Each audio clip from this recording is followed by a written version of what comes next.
Welcome to గణిత master YouTube channel. ఈరోజు మనము తెలంగాణ డిఎస్సిలో అడిగినటువంటి మిగిలిన ప్రశ్న పత్రాన్ని చూద్దాము. ఆల్రెడీ వీడియో అప్లోడ్ చేస్తున్నామా, ఆ మిగిలిన పేపర్ ఒకసారి చూడండి. మా మొదటి ప్రశ్న చూడండి. చతురస్రం యొక్క భ్రమణ సౌష్ఠవ పరిమాణం. మా భ్రమణ సౌష్ఠవం అంటే సెంటర్ పాయింట్ పట్టుకొని మనం తిప్పుతూ పోతే ఎన్నిసార్లు సేమ్ అంటే మనకు ముందు ఎలాంటి ఫిగర్ ఉందో అలాంటి ఫిగర్ వస్తే అలాంటి దాన్ని మనకు ఒక కంప్లీట్ మనకు రొటేషన్ అంటే కంప్లీట్ రొటేషన్ అంటే ఏం చూడండి, మనకు 360 డిగ్రీలు చేసినప్పుడు ఎన్నిసార్లు వస్తుందో అది చెప్పడమే పరిమాణం.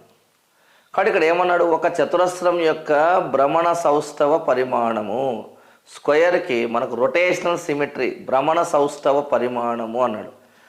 ఎప్పుడైనా గుర్తుపెట్టుకోండి, భ్రమణ సౌష్ఠవ పరిమాణం స్క్వేర్ ఫస్ట్ 90 డిగ్రీలు తిప్పితే అది ఇట్లే వస్తుంది, మళ్ళీ ఇంకో 90 డిగ్రీలు తిప్పితే వస్తుంది.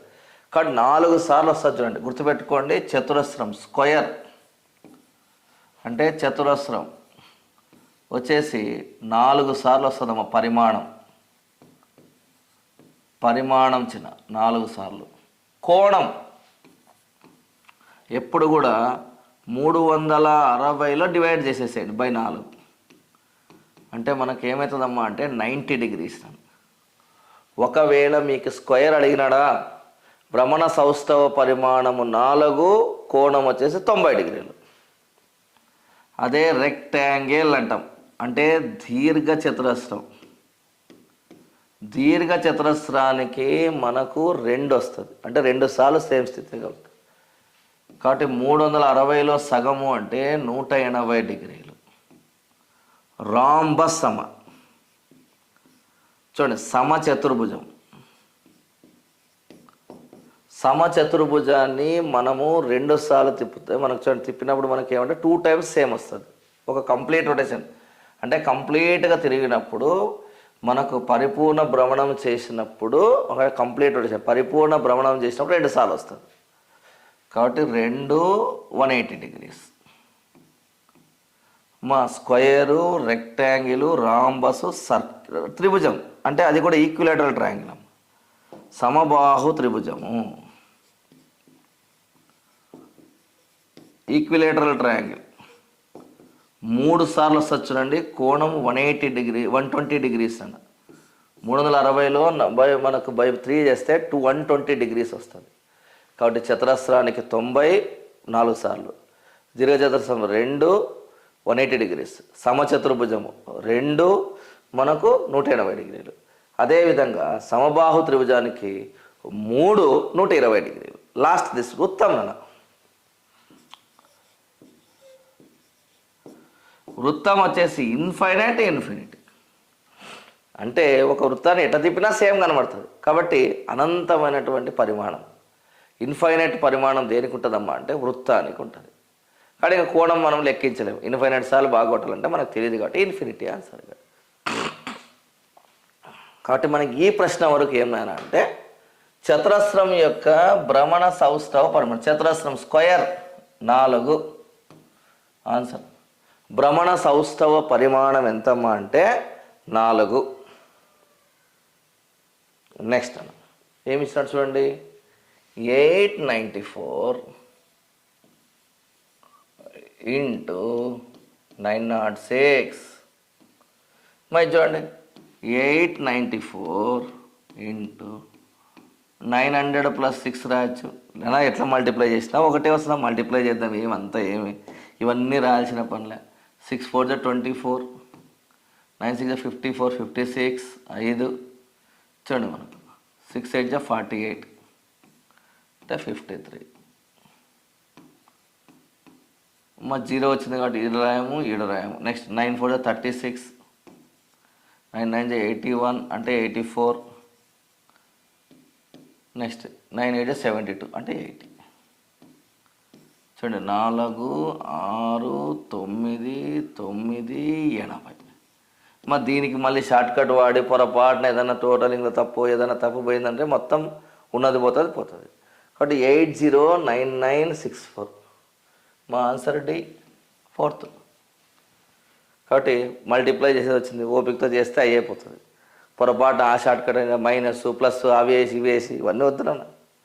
డిఎస్సిలో ప్రయోగాలు చేసేటటువంటిది కాదు ఎగ్జామ్. ఇది నియమ నిబద్ధాలతో నిశ్చిత మనకు ఎట్లుండాలంటే చాలా స్ట్రిక్ట్గా రాయాల్సిన ఎగ్జామ్ ఏదైనా ఉంది అంటే మన జీవితం అన్న సమస్య ఉన్నట్ల. ఒక్కసారి ఒక మార్కుతో బయటపడినామంటే సంవత్సరాలు అయితే తెలియదు మనం. ఒకసారి డిఎస్సి పడితే మళ్ళీ ఎప్పుడు పడుతుందో తెలియదు. కాబట్టి మన జీవితానికి సంబంధించింది కాబట్టి ఎక్కువ శాతం మ్యాథ్స్కి టైం కేటాయించడానికి ప్రతి ఆడ మిగిలించుకొని వచ్చి ఇంగ్లీష్లోనో లేదా వేరే ఏదైనా ఏ సబ్జెక్ట్లో మీ ఓన్ సబ్జెక్ట్ ఉంటుంది ఆడ మిగిలించుకొని రండి. కాబట్టి వచ్చి చేసేసుకోండి. మ్యాథ్స్ వాళ్ళతో సమస్య లేదు, మిగతా వాళ్ళకే సమస్య ఇది. నెక్స్ట్ 94.06కి రూట్ కనుక్కోవాలి. ఫస్ట్ పాయింట్ తీసేయండి. 9409కి రూట్ కనుక్కోవాలి. ఇట్లా వేస్తాం మనం. స్క్వేర్ రూట్ కనుక్కోవాలంటే 2 2 వేస్తాం. 2 డిజిట్లకి అక్కడ నుంచి వేసుకుంటూ రావాలా. 94 ఉంది. ఇప్పుడు ఫస్ట్ 94 లోపల ఖచ్చిత వర్గం ఏమి మనకు బాగా గమనిస్తే 6 6 36 7 7 మనకు చేసుకుంటూ పోతే 9 9 81 వస్తుంది. 9 ఈడ సేమ్ ఆడ సేమ్ 9 9 81. 4లో 1 పోతే 3, 9లో 8 పోతే 1, 13 వచ్చింది. ఇప్పుడు దించుకునేటప్పుడు 2 దించుకోవాలి. 09. ఎప్పుడు ఈ రెండింటిని కలపాల. 9 + 9 అంతా 18. ఇప్పుడు ఇది ఏం చేయకూడదు, పక్కన ఒక సంఖ్య ఈడొక సంఖ్య సేమ్ రాయాలి. ఈడ 181 1లో పోతుందా, 182 2లో పోతుందా, 183 3లో పోతుందా, 184 4లో పోతుందా చూడాలి. ఎప్పుడన్నా 9 ఉందంటే చూడండి 3 3 9 అని వస్తుంది.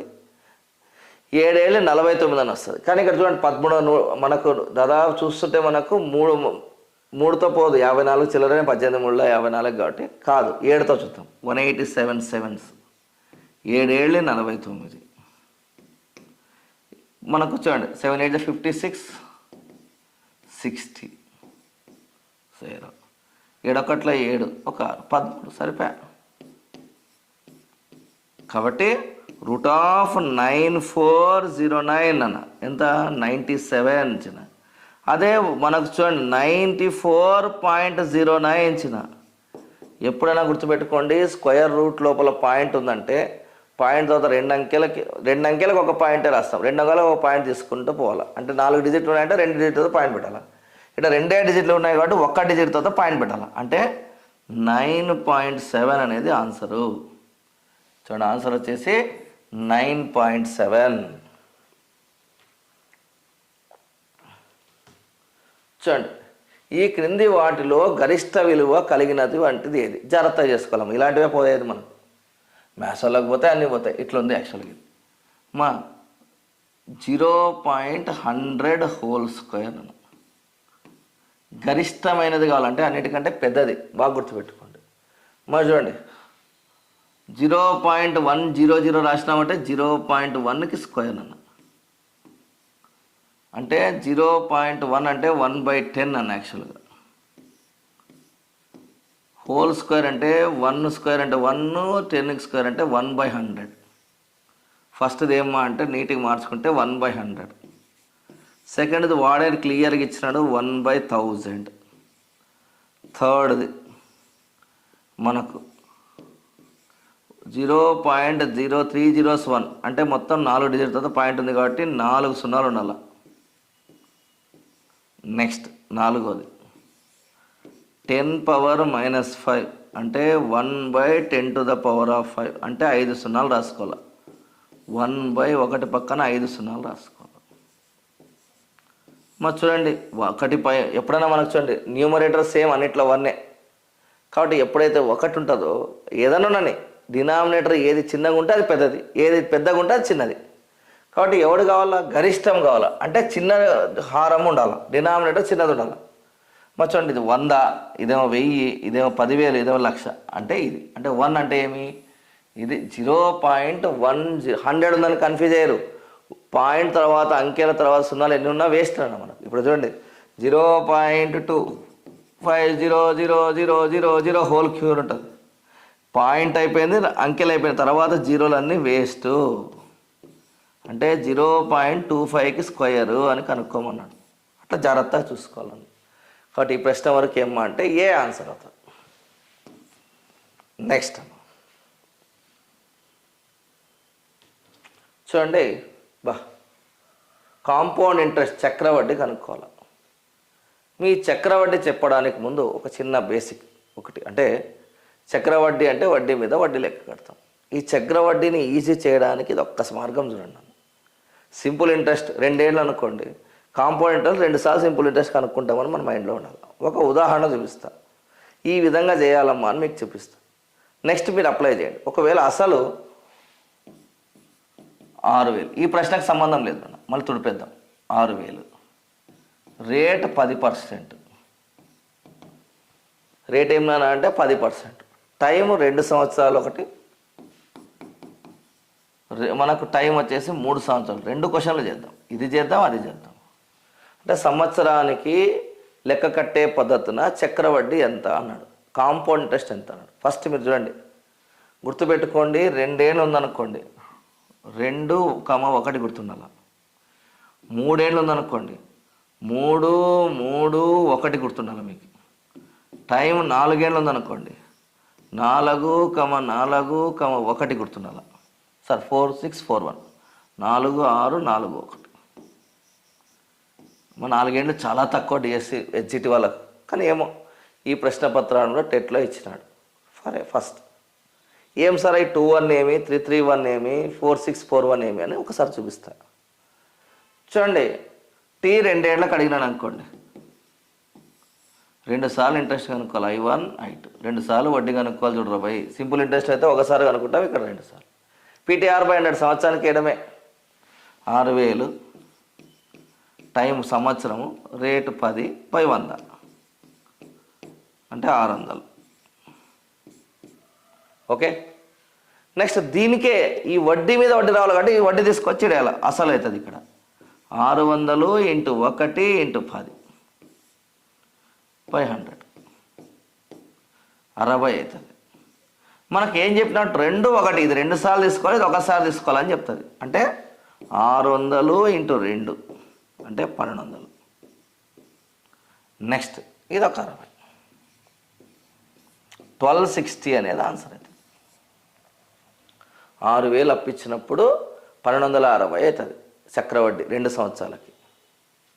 నెక్స్ట్ అన్న ఇది తుడిపేస్తాం. చూడండి, నెక్స్ట్ వచ్చేసి మనకు ఇదే క్వశ్చనే.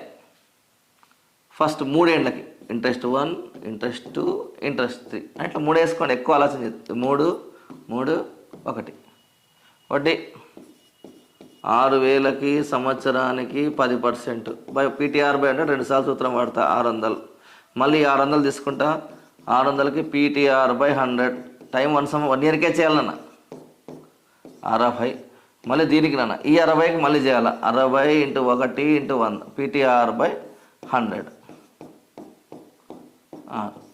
నాన్న 3, 3, 1 మర్చిపోతాను. 600 × 3 1800, 60 × 3 180. ఒకసారి అది 6, 6, 8, 9, 6. కాబట్టి చక్రవడ్డీ ప్రకారం ఎంతనైనా అంటే 1986. ఇట్లా చేయాలన్న. మీ చక్రవడ్డీ మీద ఒక డెడికేటెడ్ వీడియో మీకు అప్లోడ్ చేస్తాను. చాలా ఈజీగా ఉంటుందమ్మా. చక్రవడ్డీ ఎంత సులభమో మీరు అనుకుంటారు. ఆ వీడియో నెక్స్ట్ అప్లోడ్ చేస్తానమ్మా. ఖచ్చితంగా నా చక్రవడ్డీ 2 పార్ట్స్ వస్తాయి. ఆ 2 పార్ట్స్ మీద మొదటేమో జనరల్ క్వశ్చన్, తర్వాత ఏమో మిగతా మనకు ఎలాంటి ప్రశ్నలు ఇవ్వచ్చు అని చేస్తాను. ఖచ్చితంగా ఆ వీడియో మాత్రం చూడండి, మర్చిపోవద్దండి. ఇప్పుడు మనకి ఏం నాన్న చూడండి, ఇవన్నీ తుడిపేస్తాం. మనకు కావాల్సిన లెక్క ఇది కాదు, తుడిపేద్దాంలేమ్మా.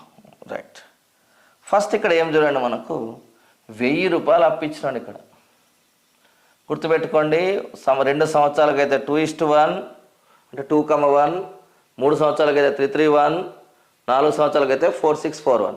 చూడండి ఇప్పుడు చదవండి. ఇప్పుడు 1000 రూపాయల పైన సంవత్సరానికి 12% చొప్పున అర్ధ సంవత్సరానికి లెక్కేయాలా. సెమీ యాన్యువలే అంటే అర్ధ సంవత్సరానికి లెక్కేయాలి. అంటే ఎప్పుడైనా గుర్తుపెట్టుకోండి, దీన్ని లెక్క చేస్తాడు. అర్ధ సంవత్సరం అంటే రేటును సగం చేయాలా, టైంను డబల్ చేయాలి. వాడు ఏమి ఇచ్చినాడు, అసలేమో 1000 ఇచ్చినాడు, ఇది మారదు. రేట్ ఏమో 12% ఇచ్చినాడు, టైం ఏమో 2 ఇయర్స్ ఇచ్చినాడు. కానీ ఎప్పుడైనా మనకి ఏం చేయాలమ్మా అంటే హాఫ్ ఇయర్లీ అన్నప్పుడు ఏం చేయాలంటే అసలు మారదు. ప్రిన్సిపల్ 1000, రేటు సగం చేయాలి, 12లో సగం 6%. టైంని డబల్ చేయాలి. ఇది చేసే విధానం లెక్క చేయడం కోసం. సూత్రంలో రాసి కూడా చేయొచ్చు. కాబట్టి ఇప్పుడు ఏం ఫస్ట్ 1000, I1, I2, I3, 4 వడ్డీలు వస్తాయని చెప్పిన. నెక్స్ట్ ఫస్ట్ 1000 రూపాయల మీద సంవత్సరానికి PTR/100. PTR/100 ఓ సంవత్సరమే తీసుకోవాలి, 60. మళ్ళీ 60 ఇంటూ టైం 1 ఇయర్ బై 6/100, 00. చూడండి మనం PTR/100 36/10 అంటే 3.6. జాగ్రత్త. మళ్ళీ 3.6 సంవత్సరానికి, మళ్ళీ 6% ప్రకారం వడ్డీ. 36/6 216. 3 డిజిట్ల తర్వాత పాయింట్ పెట్టాలి. ఇక్కడ 2 జీరోలు ఒక పాయింట్ అంటే మొత్తం 0.216. Next 0.216 into 1 into 6/100. మరి ఇది మల్టిప్లై చేసిన పాయింట్ అంతా కలిపితే కూడా ఒకటి కూడా యాడ్ కాదు. సరే, ఇదేం అవసరం లేదు, ఇటు వరకు చూద్దాం. చూడండి 4, 6, 4, 1 అన్న ఒకసారికే ఇది 0.1 ఉంటుంది, అంత ఎక్స్ట్రా. కాబట్టి చూడండి ఫస్ట్ 60 ఇంటూ 4, 240. 3.6 ఇంటూ 6, 6/6 36, 216 అంటే 221.6. నెక్స్ట్ 0.216 ఇంటూ 4 చిన్న 6 4 24, 4 1 is 4, 6 8, 0.864. మీరు చూసారంటే 1 6 261, ఇంకా మళ్ళీ ఒకటి కలిపితే మళ్ళీ 14 అంటే 262 రావాలి. దగ్గర ఇది రాదు, ఇది రాదు, ఇది రాదు, ఇది ఆన్సర్ అవుతుంది. కాబట్టి ఇది కాంపౌండ్ టెస్ట్ మీద డెడికేటెడ్ వీడియో చేస్తాను, ఆ వీడియోని మాత్రం మర్చిపోతాను. కాబట్టి 4641 4 ఏండ్లు, 331 3 ఏండ్లు, 21 మనకు 2 ఏండ్లు.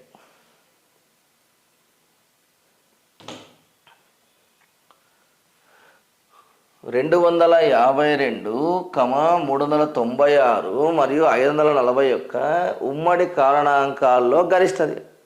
ఉమ్మడి కారణాంకాల్లో గరిష్టది హైయెస్ట్ కామన్ ఫ్యాక్టర్ HCF అంటాం. గాసావ కనుక్కోవాలి.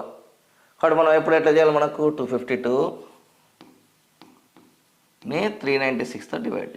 252 1 is 252. 6లో 2 పోతే 4, 4 1. మళ్ళీ ఇక్కడ వేసేసేయండి 252. 1లో పోతుంది 144. 12లో 4 పోతే 8. చూడండి మనకు 4లో 4 పోతే 0, 108. 108 1 is 108 అన్న 36. మళ్ళీ ఇది వేసేస్తాం 36 3 is 108. 36 ముళ్ళ 108 వచ్చింది అంటే 36 వచ్చింది. ఈ రెండింటికి గాసావా 36. మళ్ళీ ఇప్పుడు మిగతా నంబర్ ఉంది 36 540. 36 1 36. చూడండి 8 1. 36 5లో 180 పోతుంది డైరెక్ట్ భయంగా. కాబట్టి 36 ఆన్సర్. ఆన్సర్ 36. ఎక్కడ ఉంది రమ్మా 2. కాబట్టి 252కి 396కి 540కి గాసాబా వచ్చేసి మనకు 36.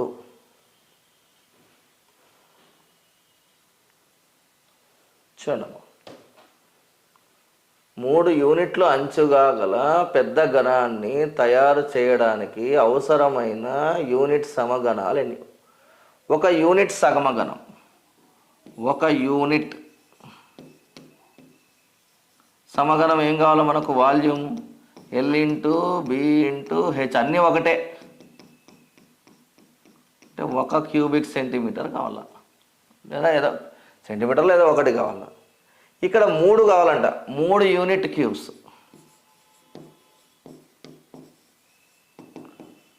3 ఇంటూ 3 ఇంటూ 3 అన్నీ 3 27.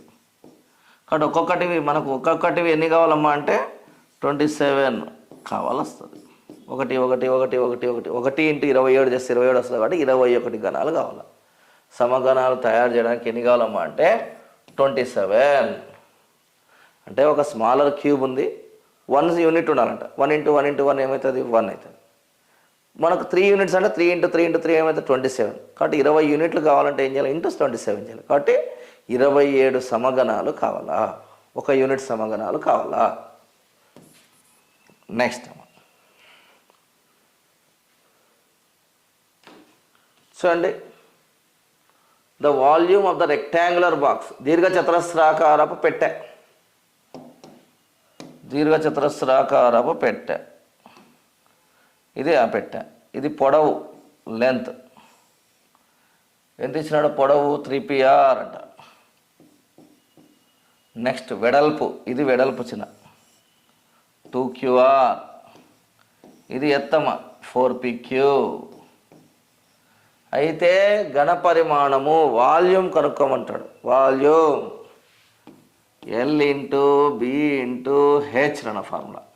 L 3pr, breadth 2qr, height 4pq.